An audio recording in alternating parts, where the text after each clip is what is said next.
అలాంటి మీటర్లు పెట్టుంటే మళ్ళా వేస్ట్ చేయకుండా అక్కడే సోలార్ ప్యానెల్స్ కూడా ఇచ్చి గవర్నమెంట్ ఖర్చుతోనే ఇచ్చి 4-5 ఏళ్ళలో రీపేమెంట్ కూడా అయిపోతుంది. వాళ్ళే ఆపరేట్ చేసుకుంటారు, పవర్ ఉపయోగించుకుంటారు. సర్ప్లస్ ఉంటే డిపార్ట్మెంట్కి ఇస్తారు, తిరిగి డబ్బులు పే చేసే విధానం కూడా తీసుకొస్తాం. ఒక 25% ఎక్కువగానే పెట్టామనుకోండి వాళ్ళకు, ఆ 25% డిపార్ట్మెంట్కి ఇవ్వచ్చు. To that extent will pay money. అయితే ఇవన్నీ కాస్ట్లు కూడా చెక్ చేసుకోవాలి. సార్ 2 క్వశ్చన్లు ఉన్నాయి సార్. ఒకటి, power generation units back down అయినాయి లాస్ట్ 5 yearsలో. But at the same time operational expenditure more than 40,000 crores పెరిగింది. ఎక్కడ ఈ ఆపరేషనల్ ఎక్స్పెండిచర్ ఎక్కడ ఖర్చు చేశారు? ఒకటి. 2, are you going to revise the proposal to enter into agreement with SECI? I have to go through all these things. నేను ఎమోషన్గా నేను ఏదంటే నోటుకొచ్చి మాట్లాడితే నా క్రెడిబిలిటీ పోతుంది. ఫస్ట్ ఆఫ్ ఆల్ ఏం చేసినా have to go through systematically. Agreement విలువ ఎన్ని, ఇన్వెస్టర్ కన్విన్స్ చేయడమా, వేస్ట్ ఆఫ్ ఎక్స్పెండిచర్ వస్తే ఏం చేయగలుగుతామో ట్రాన్స్పరెంట్గా చేయాలి, కన్విన్స్ చేయాలి. సార్ ఇప్పుడు ఇది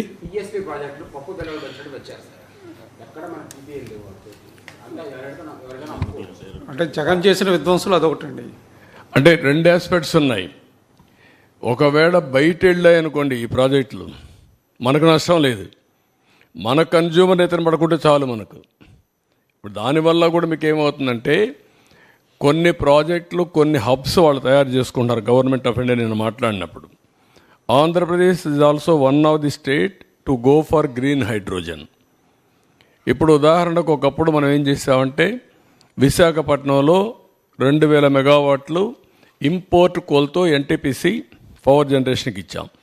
ఇప్పుడు వాళ్ళు ఏమంటున్నారు, మేము దానికి పోలేము, కాస్ట్ ఎక్కువ అవుతుంది, మేము గ్రీన్ హైడ్రోజన్కి పోతాం, అదే సైట్లో మీరు పర్మిషన్లు ఇవ్వండి మాకు.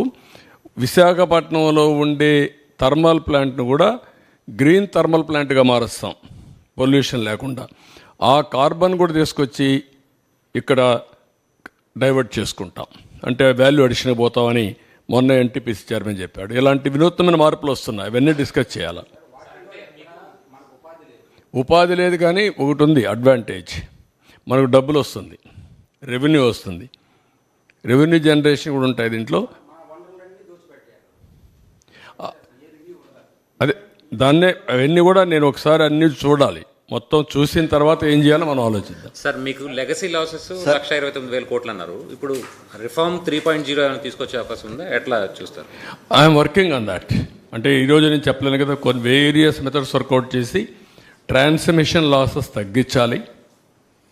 రెండోది కాస్ట్ ఆఫ్ జనరేషన్ తగ్గాలి, ఏది తగ్గుతుంది.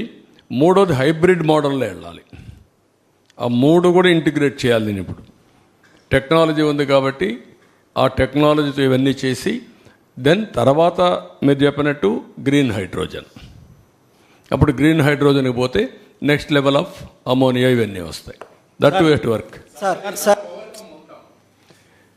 అంటే బతకాలి కదా, అటంజి వేసి భయపడిపోయేసి పారిపోలేం కదా. How to survive, how to fight.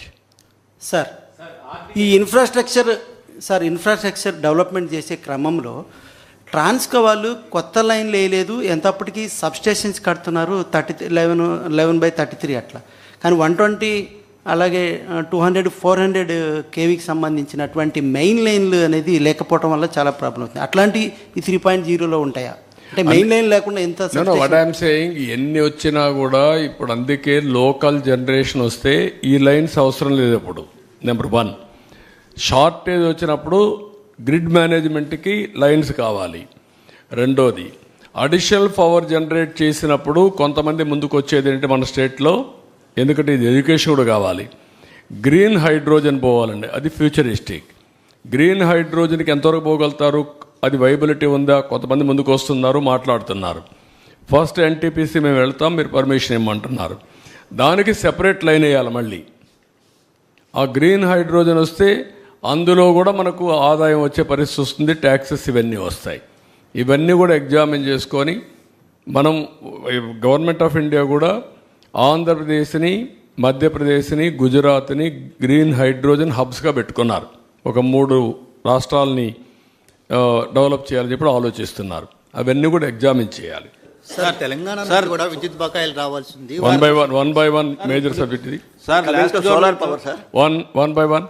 Sir solar పవర్లో పిఎం సూర్యోదయ స్కీమ్ కింద Andhra Pradesh logging behind sir. We are in 14th place. They are giving 78,000 subsidy for 3 kilowatt and 60,000 subsidy. మనం 1 lakh యూనిట్స్ కానీ పెట్టుకుంటే హౌస్ రూఫ్ టాప్ సోలార్ పెట్టుకుంటే అవి కూడా వస్తాం 3 crore units generate per month. అదేమా నేను ఏం చెప్పాను, డెమోక్రటైజేషన్ ఆఫ్ పవర్ జనరేషన్ అన్నాను. అంటే మీ ఇంట్లోనే కరెంట్ తయారు చేయొచ్చు, మీ పొలంలో కూడా తయారు చేయొచ్చు, నువ్వు వాడుకోవచ్చు, వాడుకునేది మిగిలింది డిపార్ట్మెంట్కి ఇవ్వచ్చు, రెండోది క్యాపిటివ్ జనరేషన్కి వెళ్ళొచ్చు. ఒకవేళ ఏదైనా మనకు డబ్బులు క్రాస్ సబ్సిడీ ఇవ్వాల్సి వస్తే ఎలక్ట్రిసిటీ డ్యూటీకి వెళ్తే విన్ విన్ సిచ్యువేషన్. ఇప్పుడు ఎట్లా వసూలు చేశారు, 1 rupee ఫర్ యూనిట్, 5,000 కోట్లు వసూలు చేసి ఆ డబ్బులు వీళ్ళు తీసేసుకున్నారు, డిపార్ట్మెంట్కి ఇవ్వలేదు. అదే క్రాస్ సబ్సిడీకి ఇచ్చుంటే ఇంకొంచెం బెటర్గా ఉండేది. ఇవన్నీ వర్కౌట్ చేస్తాం. ఏది ఇప్పుడు అన్నీ కూడా ఏంటంటే గవర్నమెంట్కు కొన్ని వనరులు రావాలి, గవర్నమెంట్ కొన్ని ఆబ్లిగేషన్లు చేయాలి, సంక్షేమం, ఎంపవర్మెంట్, పేదవాళ్ళ కోసం చేయాలి. How to balance all these things will work it out. మీరు అంతకుముందు ఉన్నప్పుడు ఓన్లీ వన్ బై వన్ మీరు కూడా సబ్సిడీ సోలార్ మీద మీరు అంతకుముందు ఉన్నప్పుడు సబ్సిడీలు కూడా ఇచ్చారు సార్. కానీ ఇప్పుడు ఆ సబ్సిడీ కూడా ఇంప్లిమెంట్ అవ్వట్లేదు. వాటిని మళ్ళీ అన్నీ కూడా నేను ఇప్పుడు అందుకే ఫస్ట్ కట్లో మీకు ఇవన్నీ చెప్పాను. ఇది చర్చ జరగాలి, మళ్ళీ అసెంబ్లీలో కూడా చర్చిస్తాం, మళ్ళీ ప్రజల్లో కూడా చర్చిస్తాం. వచ్చిన తర్వాత I will take a call. ఇవన్నీ కూడా ఫైనల్గా తీసుకొని ఏం చేయాలో చేస్తాం. Sir Telangana government sir Telangana government నుంచి ఒక 7,000 కోట్లు విద్యుత్ బకాయిలు రావాల్సి ఉంది సార్. ఆ విషయంలో ఏం చేయబోతా ఉన్నారు, వాటిని సాధించండి. నిన్న కూడా ఈ ఇష్యూ ఫ్లాగ్ చేశాం. సరే కొన్ని వాళ్ళు కూడా ఎందుకంటే కమిటీ కూడా వేసాం, క్యాబినెట్ సబ్ అఫీషియల్ కమిటీ ఒకటి, మినిస్టర్స్ కమిటీ కూడా ఒకటి వేసాం. They will discuss all this issues. Sir ఇప్పుడు టారిఫ్స్ పెంచకుండా నాణ్యమైన విద్యుత్ అందజేస్తూ ఉంటున్నారు. అట్లాగే లాసెస్ చెప్పాలి కదా, ఇప్పుడు చెప్పాను నేను. నువ్వు చెప్తున్నావు నాకు, నేను ఉండే వాస్తవ పరిస్థితి కాదు సార్. ఇప్పుడు లాస్ట్ టైం ఏమైందంటే లాస్ట్ 5 yearsలో ఈ ట్రూ అప్ ఛార్జెస్ అలాగే సర్ఛార్జెస్ అని చెప్పి 300 రూపాయల బిల్లు వస్తే 700 అంటే 400 కలిపి 700 రూపాయల బిల్లు కట్టించుకున్నారండి. టీడీపీ కూడా ఆందోళన చేసింది దాని మీద. ఇప్పుడు రాబోయే కాలంలో అంటే టారిఫ్లు పెంచుతాం కానీ లేకపోతే కనుక ఇటువంటి ఛార్జెస్ ఏమన్నా కస్టమర్ మీద ఏమైనా ఇంపోజ్ చేసే అవకాశం ఉంటుందండి. అంటే నేను ఏమంటానంటే, నేను వాస్తవాలు 1,29,503 కోట్ల రూపాయలు బకాయిలు ఉన్నాయి. దీన్ని సర్వైవ్ చేయాలి. ఇప్పటికీ రావాల్సిన బకాయిలు కూడా కొన్న డిపార్ట్మెంట్కి అవి కూడా చెప్పాను, 50,000 కోట్లు ఉన్నాయి. ఇవన్నీ కూడా ఏ విధంగా చేయాలనో అందులో మెజారిటీ గవర్నమెంట్ ఇవ్వాలి, లేకపోతే ఇంకొక 17,000 కోట్లు కూడా మళ్ళీ ఈ ఎలక్ట్రిసిటీ డ్యూటీ అవన్నీ ఇచ్చారు. ఇవన్నీ ఉన్నాయి, అన్నీ కూడా ఎగ్జామిన్ చేస్తాం. చేసిన తర్వాత ఒక కాల్ తీసుకొని ఏ విధంగా ప్రజలకు మేలు చేయగలుగుతాం. సిచ్యువేషన్ ఇది. నేను అన్ని డిపార్ట్మెంట్లు ఈ పరిస్థితి, రోడ్లు లేవు, భయంకరంగా ఉన్నాయి. డిపార్ట్మెంట్లు అన్నీ ఇప్పుడు మీరు చూశారు, నేను ఇక్కడికి వస్తే కనీసం పాయింటర్ కూడా ఇవ్వలేకపోయారు. నాకు కూడా మూడు పోయింది 10 నిమిషాలు. ఇంక కోపం వస్తే దానికంటే బియాండ్ నేను వెళ్ళలేను. నేను నిబ్బరం చేసుకోవాలా, నిబ్బరం చేసుకున్నా. వాళ్ళ డ్యూటీ ఏంటి, పాయింటర్ పెట్టుకోవాలి కదా, పవర్ పాయింట్ ప్రజెంటేషన్ ఒకసారి చెక్ చేసుకోవాలి కదా. ఇవన్నీ చాలా సమస్యలు ఉన్నాయి. అంటే ఇంకా ఎక్కువ మాట్లాడితే మీరేమంటారు, ఇది పోయి అది వస్తుంది రేపు highlight. This is where I am today.